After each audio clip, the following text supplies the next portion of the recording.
back with P1 Picks, where we take data and analytics and give you guys bets that are going to help you win on race day. And we are just days away from the first race of the 2025 season. A lot has changed, a lot is new. We have just come off of the grand release of DTS. I know hated in some circles, loved in others, but a lot to talk about as we get into the Australian Grand Prix, back to being race number 1 of the season. Harrison, let's just start here. Who's going to win? I am going to call it right now. I think you got to think Lando. If we look at testing, I think the real question here is not, is McLaren out front? It's how far McLaren is out front. It's anywhere. And looking at Bahrain, which is kind of weirdly a track that they struggled with last year, if you look at some of the testing race simulations, McLaren was anywhere from 0.3 to a second ahead of Ferrari, Mercedes, and Red Bull. So, do I think that the gap is that large? Probably not. I think qualifying Lando probably has about 1.5 ahead of Max. But I think in the race, it seems that there's a theory that teams that produce more downforce are better able to get their tires to work in a window. And I think that's what we're going to be seeing for McLaren. One change that I think is not talked about enough this year is that 25 tires are narrower than the 2024 tires. So I'm expecting more teams to struggle with tire management, especially early in the season. And it seems like that's McLaren's real advantage. It's a little bit hard to call because Australia is such a strange track. A lot of high-speed turns, a lot of really aggressive braking, and you don't necessarily see that. A lot of racetracks have some slow speed, some medium speed corners. Here's just a lot of high-speed stuff. So I think the number of high-speed turns we see, the step forward that McLaren seems to have kind of taken, plus the fact that, there are rumors that they started really, really early on the 2025 car because they knew that they were going to be in a really strong place in 2024. So I think going into the season, with what we've seen in testing, it's hard to say it's anybody but Lando's race, largely because Piastri, still going into year 3, still has a little bit to learn on the tire management front. And just kind of getting the best out of the tire in the working window. So I really think that Lando is a lock for the race win this week, largely because McLaren just seemed to be starting from the best. Okay, so on FanDuel currently, if you have Lando Norris, that's the outright win. It's plus 155 odds. So that means if you put 10 down, you're going to win $15.50. I think that's a really good point about McLaren and Lando Piastri. Give me, again, you kind of hit on this a little bit, but in terms of the track in Australia, what do we want to take a look at, and what's going to be a big moving point for different teams? Yeah, I think that's a good piece. I think Australia is one of the places where you're not going to bring a lot of high downforce wings because there's a lot of long straights, there's a lot of high speed turns. So you're going to want to find that kind of blend between strong aero efficiency, good straight line speeds, but also the ability to get the car to rotate and turn at those higher speeds. So you're going to need a little bit of downforce. I think you'll see a lot of the teams kind of bring out that medium to low downforce package, something like you'll see kind of in Baku. I don't think you're going to see the Monaco level of wings, but you're also not going to see Monza where they're going to be trimming out all the downforce that they can to be able to reduce that speed. So I think the teams are generally going to be bringing that medium to low downforce packages. So we've got Lando Norris as outright winner. What else do you think is a good bet for in the Australian Grand Prix? I think, and this is probably my favorite bet, I think I like this bet a little bit more. If you're asking me what is the one bet that I'm going to lock onto this weekend, it's Max on the podium. Last year, Red Bull had an issue where the brake blew up. And even then, Max was maybe second fastest to Sainz in the Ferrari. I don't think he's going to win the race. He's already come out and said, hey, I don't think we have the pace to win in Australia. But he knows to keep the championship alive, he's going to have to be on the podium. I think Max knows Max wants to win his 5th. And for Max to win his 5th, he knows he has to stay within shooting range of McLaren through the first 9 races when we get to Spain, because then the rules are going to change after Spain. So I think realistically, Max is going to try very, very hard to make sure he's probably second. I think he would probably settle with third and being 10 points back to Lando after the first race weekend. So I think if you're talking about drivers that have the most to prove, it's Max to finish on the podium. If he does not finish on the podium in this race, I think he can kiss that driver's championship goodbye. Wow, really this early? He's got to be there. Yeah, I think one of my favorite stats is, and I think this is since 2001, the car that is finished on pole in the qualifying, that driver in that car has gone on to win the championship. every year since 2001. That's insane. Really? So Every year? every year since 2001, the car that qualifies in first No place on the way. first race goes on to win the season. And I think that stat tells us so much information, right? That stat says, Yeah. one, drivers that start in the lead or have the fastest car in qualifying, like that advantage normally holds through the season, even if there ebbs and flows track to track. So I think as soon as we see Lando qualify on pole on Saturday, which I'm going to say is my other bet, I think we're going to know that Lando's realistically got a really fast car. Lando, overall quali winner. That's plus 195 right now. So wager 10, potentially win $19.50. God, that could like really predict the outcome for the entire year based on history. I mean, for those who listen to this podcast and are those who are like, wow, this guy finished first in the qualifying race, they're going to end up putting money on this and they're going to end up winning a lot because Yeah. that is truly the best way to determine who has the fastest car to start the season. And generally, they're going to be ebbs and flows. They're going to lose this race. They're going to have an issue.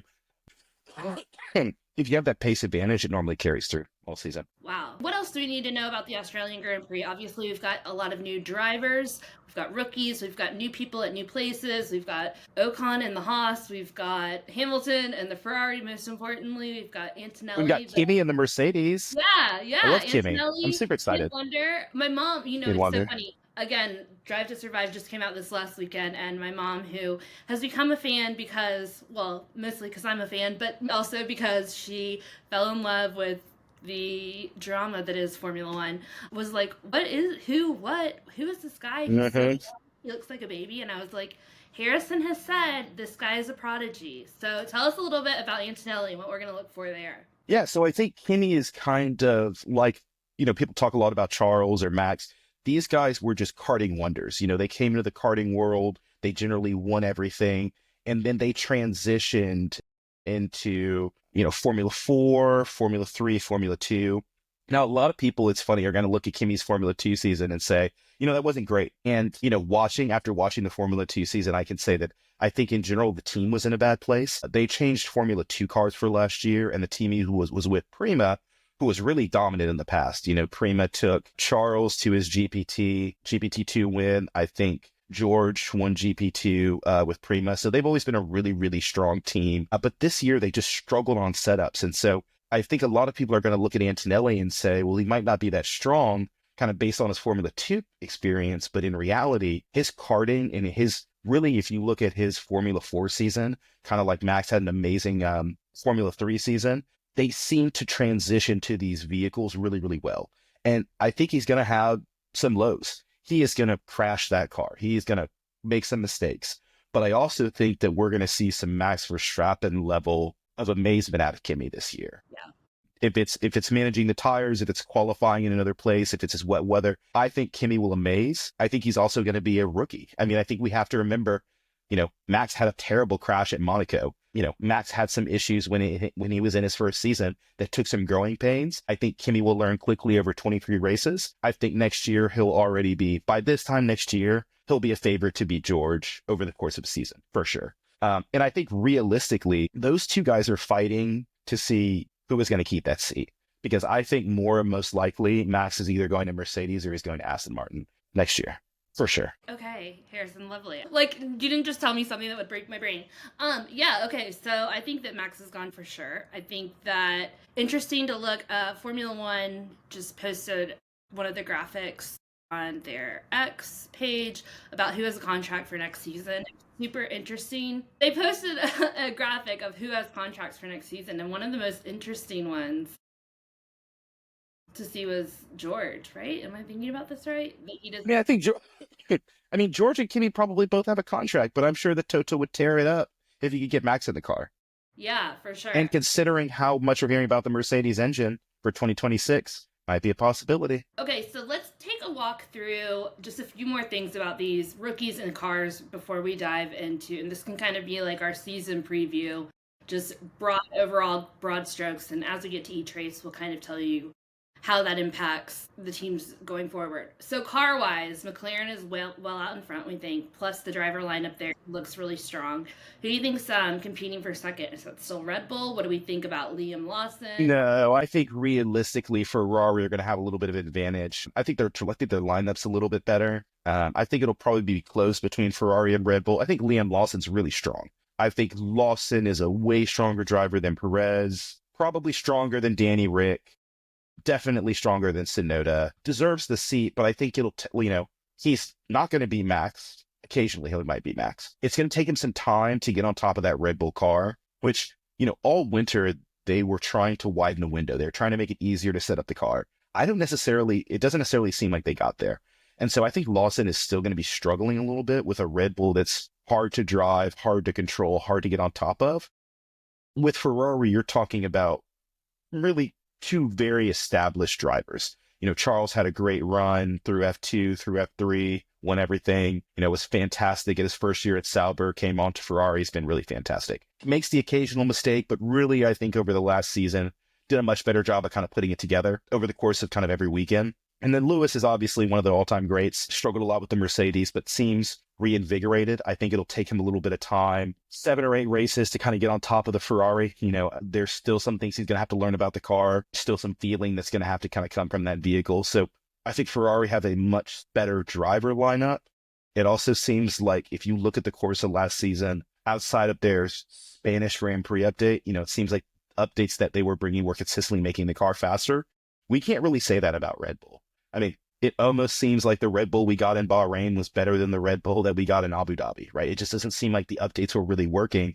So part of this is saying that I have a lot more trust in Vassar in that aerodynamic department than I do in an aerodynamic department that's living in New Ishida. Yeah, for sure. That's a great point. And I think too, the decline and kind of just the being apparent that Red Bull got it wrong when those updates came through last season, we're still kind of at that. It didn't end right. So we've got to see, where we're starting at. We're starting at kind of like a net negative, and we're going to get back to decent. I think Mercedes is going to be there. I think Mercedes is going to win races. I think kind of like we saw in Bahrain, that car is very competitive in cooler temperatures. So I think in days when it's cooler, days when it's raining, those are the days when the Mercedes in particular is going to be the chassis that's going to be stronger. So I think from a betting perspective, if we see going into a weekend that it's going to be colder than average, if we see that it's going to be rainy, hey, maybe it makes more sense to kind of think a little bit more about Mercedes' paces being a little bit better. But fundamentally, I don't think they have the downforce to challenge the top teams. 2, I think they're still struggling to get that car in a window where it works. 3, I think they're going to shift their focus to 2026 very early. We're hearing so much about this Mercedes engine that if they're not winning races and they're not competing for the championship, I think Toto's smart enough to move those resources to next year when he knows he might have an engine that could be half a second, a lap faster than everybody else.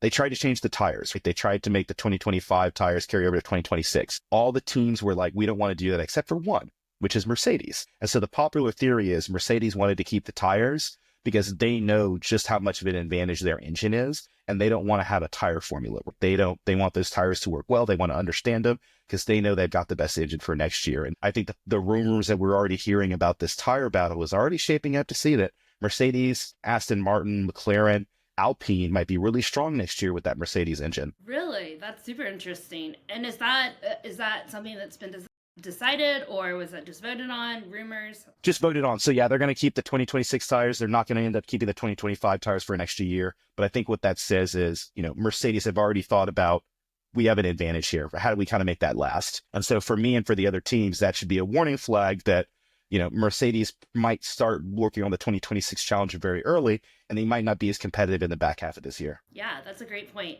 Harrison, let's talk season-long bets. Who is coming out as Constructors Championship in 2025?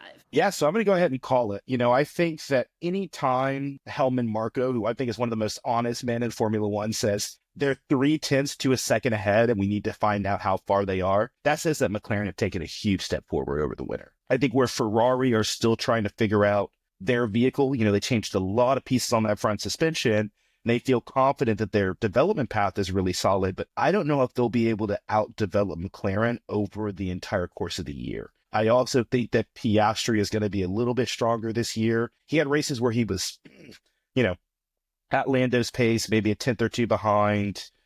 Based on kind of tire deck, he still struggled a little bit with tires. I think he'll be stronger this year. I think Piastri in his third season, not necessarily going to be fighting for wins every weekend, but I expect Piastri there or thereabouts on the podiums most weekends. I think fourth is a loss, and I think that Piastri is going to be really strong. I think that Lando's going to be really strong. I think that by bringing over the head of trackside operations from Red Bull, McLaren had done a lot to bolster what was kind of the weak point, which was race decision making. If it was raining, they always seem like they called their drivers in a lot too late. I think with the pace advantage that they have, they're going to be less stressed about making some of those decisions, and they're really going to be in a better place. I also think that the papaya rules thing was stupid as hell. I think they've got a better piece going into this year about who's their number one driver and kind of how they're going to play through that in the championship. And at the end of the day, teams with strong pace generally win. And whenever we're talking about not who is the number one team, but how far out is McLaren, they're a strong, strong bet to win the constructors this season. And I think minus 125 is a steal. Yeah. So, and team, no drama. I feel like McLaren, of all the teams that we've had over the last few years, I mean, goodness, the Verstappen, Perez, all of that was a lot last year. This is a team that feels very settled, feels very improved, and feels, I think like you said, papaya rules are out. Let's get Lando this trophy. Let's get McLaren the constructors, and minus 125 as the outright champion for Formula One 2025. Bet 100, win 80. I think this is a great bet, and go ahead and put it in now because, like you said, I think that if we see McLaren come out of the gate strong, the odds on this are only going to depreciate, and so get your bet slips in now for sure. What else do we have for the year? Wow, drum roll, please. I'm calling it. And I don't necessarily feel a lot of confidence in this pick. And I want to be the first to say that. Like, if you're asking me who's the better driver, it's obviously Max. But, like, Lando's going to win the championship. Like, it's just the stars have aligned where McLaren have a really good car. Max has probably, I mean, in some races, he's going to have the fourth best car. He's going to be behind the Mercedes. He's going to be behind the Ferrari. I think last year was Max at his best when he was able to keep that points gap at 63 the whole rest of the season. But this is a season where McLaren have made a step forward with their car, where I don't expect Lando to lose as many positions on lap one, because he's just probably going to be a little bit more aggressive. And I generally think that cars with the pace advantage going into the first four races of the season generally carry that through. And I think even if Lando has a bad race here or there, he still has the fastest car. And he's still the most experienced driver on a team with a car that could be, I mean, what if Helmut Marko's right? What if Lando ends up being 7/10 or 8/10 of a second faster and we're all like, holy shit in Australia? Even if he's 3/10 faster, dude, he's probably going to win the championship. Like, Max is the only one that's good enough to catch him. Charles is not really there yet. The Ferrari is really not there yet. The Mercedes really isn't there. The only guy who seems like he could maybe eke it out is Max, but I don't know if Max can find 3/10 every single lap. I don't think that's possible. I think McLaren are starting so far out ahead that it's got to be Lando this year, guys. Yeah, I think a crucial point to this too is as the year progressed last year, after Lando got his first win, the long-awaited win, the Lando Norris win, felt like there were a lot less mistakes from their decision-making level. Also felt like Lando had a confidence. I mean, Singapore is a great example last year of just being really dominant. I think he had what Max was in the beginning of last year, Lando seemed to finish the year with. And if he can roll that over into the start of this year, I think you're absolutely right. It's hard to discount Max, though, when it's all said and done. But even Max is kind of discounting himself. I mean, he's already came out in the first race and said, hey, I don't think we're going to win the race. And it's like, that to me says so much. That to me says that you haven't necessarily lost confidence, but how confident are you going to be when we go to China next weekend? How confident are you going to be when we go to Japan in 3 weeks or in Bahrain in a month? If you're already like, hey, Australia, we're going to lose. And that wasn't a track where McLaren was even that strong last year.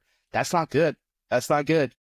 I'm really interested to see if Red Bull doesn't start off like a house on fire. If they start off in a disappointing way, what does that look like in terms of how they played in the media? Because that really did become a talking point last year as the season progressed. I'm interested to see if any of that rears its head this year. I mean, I think Max will go in somewhere else. I mean, I think in a way, Adrian Newey leaving That's a huge deal. Harrison, anything else before we see the Australian Grand Prix this weekend? No, excited for the first race of the season. Excited to see who qualifies on pole on Saturday. Excited to see how far Lando is out in front and who makes up the rest of the podium. You know, how close is Ferrari? How close is Red Bull? Where is the Mercedes in the mix? I think seeing exactly where the top 4 teams break out is going to be awesome. Can't wait. Cannot wait. All right, we will talk to you again soon. Thank you so much for joining us. We will be back again with you to talk Australia Grand Prix. Thanks so much, and good to see you, Harrison. Okay.